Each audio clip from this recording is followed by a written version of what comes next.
Básicamente quiero destacar un aspecto que me parece central, que es el lenguaje del Papa en esta encíclica, lenguaje que no es tan común, ¿no? Con valentía, con pasión, con sencillez. Y hay que recordar que el estilo es parte del contenido, ¿no? Un mismo contenido con distintos estilos dice cosas diferentes. Y eso ha hecho un poco que las personas que han podido leer la encíclica, básicamente periodistas, algunos políticos, han quedado profundamente impactados. A mí me han llegado retornos, por ejemplo, de periodistas de varios países que han usado expresiones como choqueado, ¿no? Impactado, fascinado, ¿no? Se han encontrado con un texto que los ha de algún modo zamarreado, ¿no? Y creo que eso es lo importante, porque Francisco es un maestro en el diálogo con el mundo. Él conversa con el mundo. Les puede gustar o no lo que digan, pero sienten que eso que está diciendo no les resulta ajeno. Hay que esperar que la lean ahora un poco más, porque aún con Laudato Si ocurrió que al comienzo nos llamó la atención y a medida que fue leída produjo este impacto, este golpe. Recuerdo incluso haber visto un programa de España en una radio con 4 periodistas agnósticos, ¿no? Y ellos decían, es la primera vez que nosotros leemos una encíclica. Se referían a Laudato Si. Incluso se reían, mírennos a nosotros leyendo una encíclica, ¿no? Y bueno, lo mismo pasará con Fratelli Tutti, es el mismo lenguaje, es la misma apertura al mundo, ¿no? A mí me llama un poquito la atención a veces las reacciones católicas, que va uno a ver si trata tal tema o tal otro, ¿no? Y dice esta cuestión que a mí me preocupa o no, y uno se queda enredado, ¿no? Me impactó a mí, por ejemplo, lo que pasó con Querida Amazonia. En Querida Amazonia, Francisco tiene un discurso social y ambiental muy fuerte, muy denso, incluso con un esfuerzo de diálogo hasta con los poetas populares de la Amazonia. ¿Cuál fue el título en O Globo, ¿no? El famoso medio brasilero?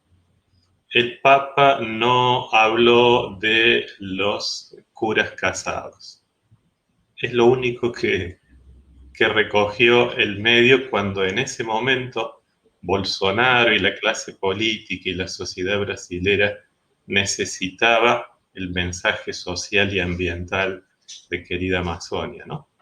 Ahora puede pasar lo mismo, he leído personas que dicen, ¿por qué no habla de las monjas? Pero si está conversando con el mundo, ¿qué le puede interesar al mundo un tema interno de la Iglesia Católica, ¿no? U otras cuestiones relativas al poder en la Iglesia? Esas son para otro tipo de textos, ¿no? Pero si está conversando con el mundo, ¿qué le puede interesar al mundo un tema interno de la Iglesia Católica, ¿no? U otras cuestiones relativas al poder en la Iglesia? Esas son para otro tipo de textos, no cuando el Papa hace lo que él sabe hacer, que es conversar con el mundo, hablar de tal manera que todos la entiendan, hablar ahora de qué rumbo va a tomar este planeta después de semejante catástrofe. ¿Vale la pena quedarse encerrado en cuestiones internas en lugar de recoger este llamado a decir qué vamos a hacer con este mundo, ¿no? Y en lugar de acoger este llamado que vuelve al corazón del Evangelio, porque es el mandamiento nuevo, es aquello que dice Pablo en Gálatas, este es el único precepto. Que nadie me diga que lo que el Papa dice no es cristiano porque no habla de la Inmaculada Concepción o no habla de esto, de aquello. Si el mandamiento nuevo es el corazón del mensaje de Cristo, ¿cómo que no es cristiano? ¿No? Entonces yo creo que hay que situarse en ese cauce, ¿eh? de charla, de conversación, de diálogo con el mundo, como diciendo, encontremos juntos un camino, porque si no esto se nos va para cualquier lado, ¿no? Ese es el asunto que a través de los variados temas que trata Francisco, en el fondo a esa cuestión siempre nos quiere llevar. Yo creo que quien lea la encíclica entera y después la relea, va a poder percibir cómo unos temas iluminan a otros, y algo que no se descubrió en una primera lectura se descubre después como una especie de eje transversal, ¿no? Y al mismo tiempo, Francisco va al fondo de los dramas que vivimos, ¿no? Yo, por ejemplo, podría mencionar cuando él habla de un mundo de socios.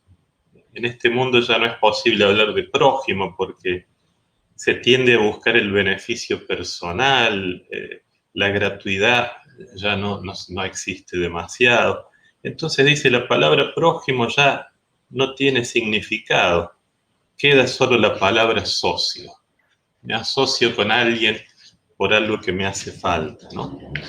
O cuando dice, hay miedos ancestrales que no han sido superados, que se esconden detrás de las nuevas tecnologías.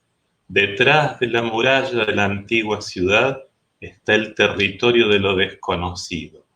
Lo que proceda de allí no es confiable porque no pertenece a la aldea. Este miedo, que el Papa sabe captar, un miedo que uno percibe en el mundo de hoy tan difundido y que es causa incluso de fanatismos políticos que hoy estamos viendo, ¿no? El Papa va un poquito al fondo a descubrir eso que nos está carcomiendo por debajo, ¿no? Y cuando cita a Virgilio y dice, no es que la naturaleza se nos está cobrando lo que le hicimos, es más que eso. Es la realidad misma que gime y se revela, porque hay lágrimas en las cosas, son lágrimas rerum, ¿no? La realidad misma gime porque esto no da para más, ¿no?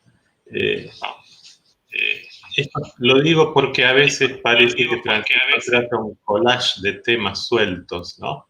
Pero creo que es importante captar cuando él busca ir al fondo del asunto, ¿no?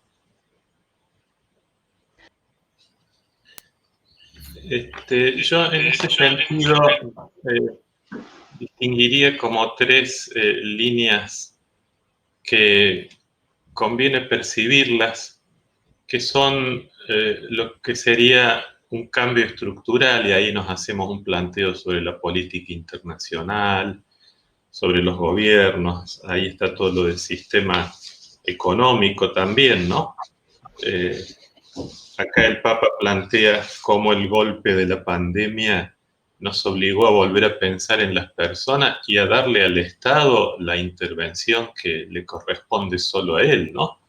Acá es donde está el planteo de la política que termina sometida a las finanzas, ¿no? El poder de las multinacionales superior a los estados.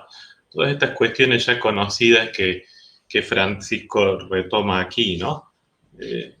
Pero uno ve que también a los políticos les hace exhortaciones hasta cálidas en el capítulo sobre la política, ¿no?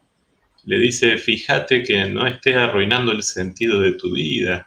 ¿De qué te sirve vivir para el marketing? ¿Y qué te va a dejar eso en el futuro? Pregúntate qué hiciste por tu pueblo. O sea, hay unas exhortaciones a los políticos que también tienen este tono de padre que le dice, ¿qué estás haciendo con tu vida, no?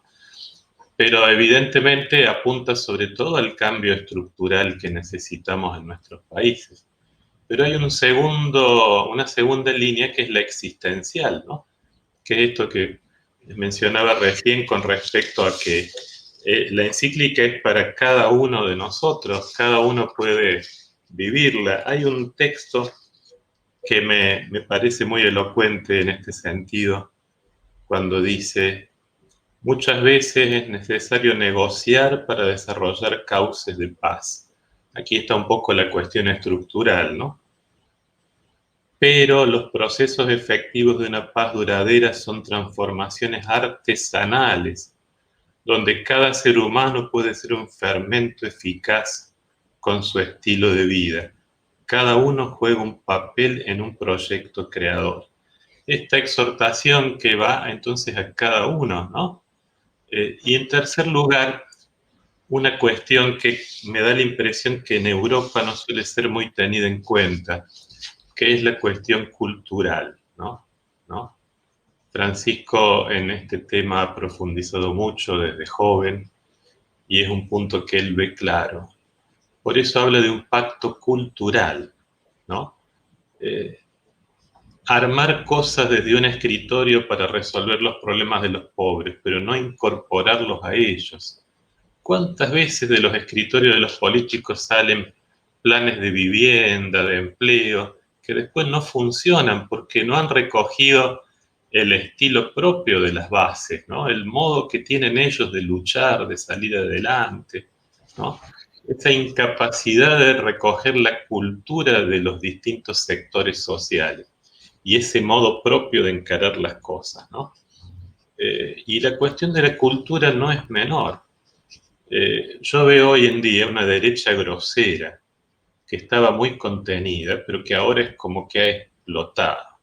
Una derecha que dice que son pobres porque les gusta el ocio, porque no les interesa trabajar. Yo estoy cansado de ver todos los días pasar a gente pobre que está en América Latina todo el día, de las 7 de la mañana a las 9 de la noche, trabajando solo para volver a darle un poquito de pan a sus hijos, ¿no? Gente que recoge cartones de la basura todo el día. Me pueden decir que son vagos, que son ociosos, que no les gusta trabajar, y sin embargo lo dicen. Parece mentira, pero lo dicen. Están todo el día trabajando, pero son ociosos.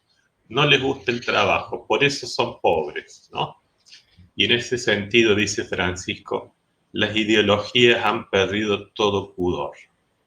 Lo que pocos años atrás no podía ser dicho sin el riesgo de perder el respeto, hoy se puede expresar con toda crudeza, aún por autoridades políticas, y permanecer impune. Ciertas cosas que dice Trump, Bolsonaro, algunos líderes europeos, 10 años atrás no las podíamos soportar. Y hoy son posibles, o sea, hemos llegado a una degradación cultural que no puede ser ignorada. Por eso digo que está este tercer eje, ¿no? Lo estructural, político, lo existencial, personal y lo cultural, que no se puede ignorar.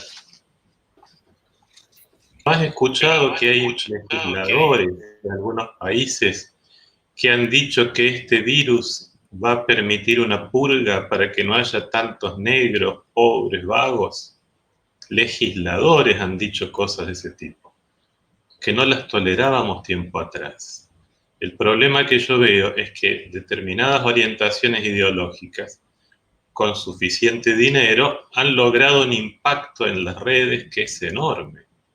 Es enorme y yo lo veo en amigos míos, personas que dicen cosas que nunca habrían dicho, pero se dejan influenciar por una ola que corre por los medios y las redes. El impacto es mayor de lo que yo podría haber creído. Soy Pierre Bélanger, jesuita y periodista del equipo de comunicaciones de la Curia General de los Jesuitas en Roma. Estoy en compañía de la presidenta de la Unión Internacional de Superioras Generales, las Congregaciones Femeninas Católicas, la hermana Yolanda Kafka, superiora general de las Misioneras Claretianas. Mucho gusto. Y del presidente de la Unión de Superiores Generales, las congregaciones masculinas, el mismo superior general de la Compañía de Jesús, el padre Arturo Sosa. Hermana Yolanda. Bueno, pues la verdad que lo que más me ha conmovido en general es la parábola del buen samaritano, el modo tan amplio y tan polifacético que el Papa nos la interpreta, pero lo que más me ha tocado también mi interior son algunos verbos, ¿no? Como el inclinarse, el ser compasivo, el ser amable, el abajarse como una dinámica cristiana de Jesús y de la humanidad. Bien, y para Arturo. Coincido en bastante con la hermana Yolanda en la centralidad de hacerse prójimo, que es el hilo conductor del camino para construir una vida digna para toda la humanidad. Frente a las tendencias divisionistas que están muy claras ahí, a dividirnos en bloques de pueblos, naciones, a polarizar la vida pública, a separarnos por religiones o por color de la piel o por país de proveniencia, la invitación es a aproximarnos.